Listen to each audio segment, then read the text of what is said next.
Hello everyone and welcome to the monthly market update. I'm John Cunnison, the Chief Investment Officer at Baker Boyer. I'm joined today by Tyson Romanick, Senior Portfolio Manager. We've got a lot to talk about. So we're recording this on April 3rd, the day after the Trump administration's much publicized Liberation Day, where he was going to announce tariffs, which he did yesterday. We're seeing a lot of reaction in markets. And so today, what we really want to do is take a deep dive into the implications of Liberation Day and all the announcements that we saw on the tariffs. I'm going to be discussing the economy briefly. We'll talk about implications for inflation, for the Federal Reserve, and ultimately for the chances that some of this could be destabilizing for the global economy. Some countries could experience recession, and we'll talk a little bit about that risk. And then Tyson's going to talk a little bit about what this means for investment decisions, what it means for all of your portfolios. So to begin with, let's talk about just what happened. So yesterday, Donald Trump in the Rose Garden at the White House announced tariffs basically on every country around the globe. And these are, it's important to note, new tariffs on top of any tariffs that were already existing. So for example, for China, which already had a tariff rate in the low 30s, he applied, another 30% tariff, which brings their overall tariff rate up to somewhere in the 60% range.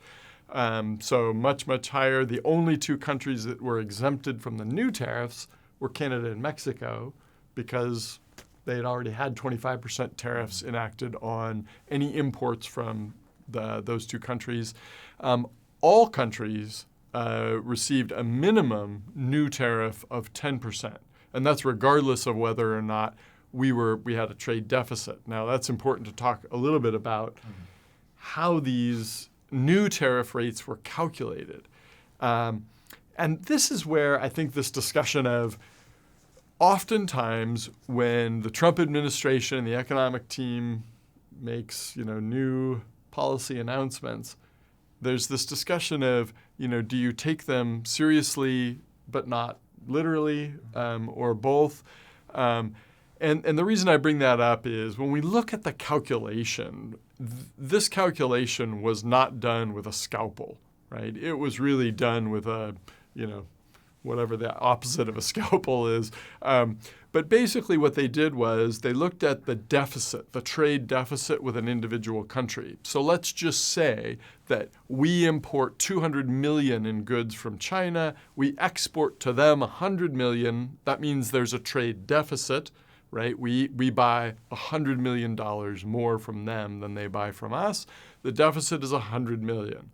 Well, what they did was they took that deficit and they divided that deficit by the total amount that we import from them, from that country. So in the case of China, if we imported 200 million and we took the deficit of 100 million, divided it by 200 million, you take that percentage and you divide it by 2, right? So this was, in some ways, a little bit arbitrary. And this is where we have to ask the question, was this fine-tuned economic policy, or was this the initial, shots fired in a what will end up being a longer-term trade war, right? The very beginning of a trade negotiation.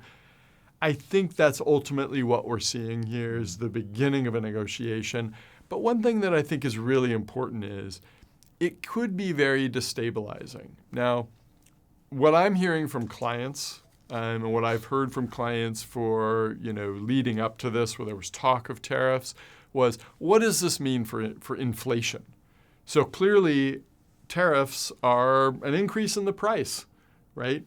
And so that, by definition, sure feels and sounds like inflation.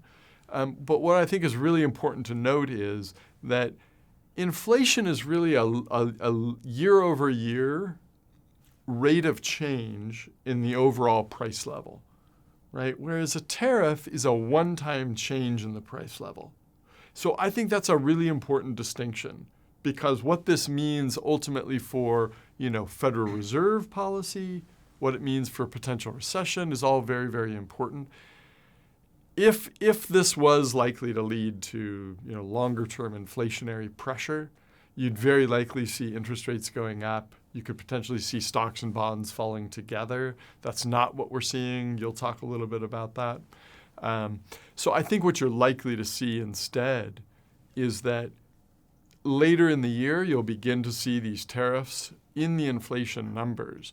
But as we get into 2026, you'll begin to see inflation, all things equal, barring other, unforeseen things, and there's always unforeseen things, we'll begin to see that inflation level begin to come down. One concern was that if we did begin to see some of this tariff, some of the new tariffs in the inflation numbers at the end of the year, the Federal Reserve would have no choice but to increase interest rates. But Jerome Powell, he really talked about this in the last Fed meeting and in the press conference, where he said, look, we understand that these tariffs don't necessarily portend long-term inflation. So I think that in some ways, some of those risks are off the table.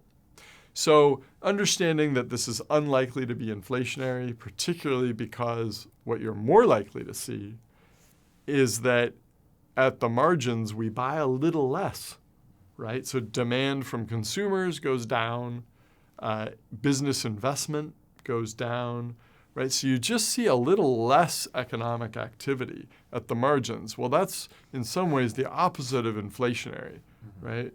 And we may see lower levels of growth. So then the question, and I think this is the question on the table right now, when we talk about the real risks of what we're seeing today, the real risk is what's the risk of recession here in the US, and what's the risk of recession in some of these other countries. And where some recessionary risks might begin to emerge is that this is disruptive. It's disruptive for consumers, it's disruptive for companies, and it's disruptive for countries. So I guess the question, as we turn then to you, Tyson, and we talk a little bit about markets, what might all of this mean? Or I guess the question is, how are markets pricing the risk of recession in the U.S.? Yeah, no, that's I guess the question going on right now. I think what's going on is that there isn't a recession being priced in currently. I think markets are just adjusting, trying to find, kind of expectations and where things are going to be. If we were to see a recession start to be priced in, we'd see markets down a lot more than they are. A lot of you remember, 2022, which is a year we try and forget, but that was pricing in a recession that actually never came, and we saw markets down, 20 to 25%. So that's kind of more what pricing in a recession. Right now, it's just more of a adjustment, and it's also more concentrated to specific stocks than just everything's down across the board. And kind of what we've seen this year is a tale of two markets. International stocks, even after the pullback we've had today, they're still up, 6.25%. Mm-hmm. And that surprises a lot of people, where the U.S. is down 7.25%. So that's a 13%, over 13% gap between international markets and U.S. markets year to date. And it's surprising to a lot of people, with tariffs being imposed on these countries, you think their markets would be down a lot more, but it does make a little more sense if you look under the hood. If you go back to last year, we saw these big tech names. They were the darlings of the markets. They had huge rallies, the Apples, the Googles, the Facebooks. And by the end of the year, they started looking a little rich in valuations. And what we've seen is those are the companies that have had most of the pullback. NVIDIA right now is down about 25% year to date. And so there's other areas, like I mentioned, international markets are still positive and doing great. Bonds are having a fantastic year. Even the commodities that we own are up significantly.